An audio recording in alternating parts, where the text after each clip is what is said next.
وبين نستعين على أمور الدنيا والدين وصلى الله على سيدنا محمد وعلى آله وصحبه وسلم أجمعين. waxaan rabaa marka hore inaan idin salaamo salaamu calaykum waraxmatullahi wabarakaatu salaan kadib waxaan rabaa inaan idinku hambaliyeeyo gurmad qaran iyo hawsha ay qabato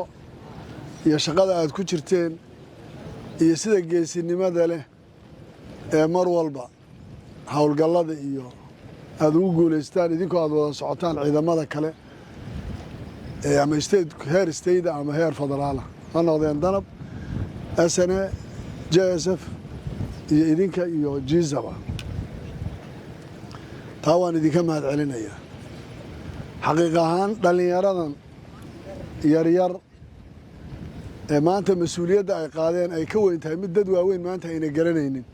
iyo shaqada ay hayaan waa mid kulligan sharaf noo lagu faani karayo taasaa muhiim noo ah idinkana aan idinka hambaliyeeyo idinku dhiirigeliyo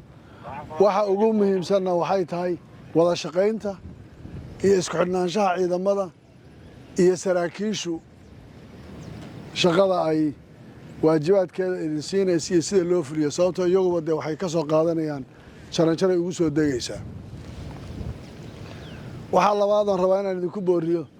wakhtiga aad fasaxa haysataan ee idaan operation ku jirin dhididka kaa dhacaay ee tababarkaaga dhacaay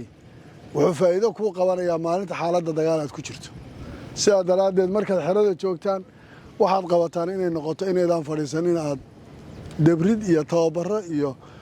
socod iyo aad samaysaan moor tareerin mar kastoo tababarkaaga uu bato waxaa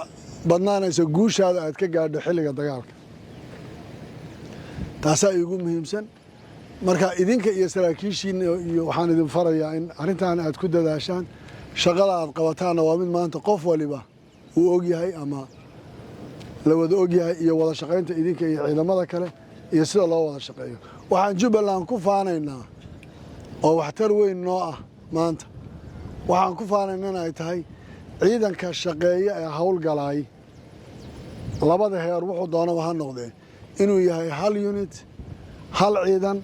hal shaqo hal awaamir iyo hal operation oo wada socda oo maanta ayna jirin ama siyaasad dhexgeli karta ama khalkhal kale ku iman kara midna ayna u jirin taas waan idinka bogaadinayaa waana mid aan ku faanayno heer state iyo heer kaleba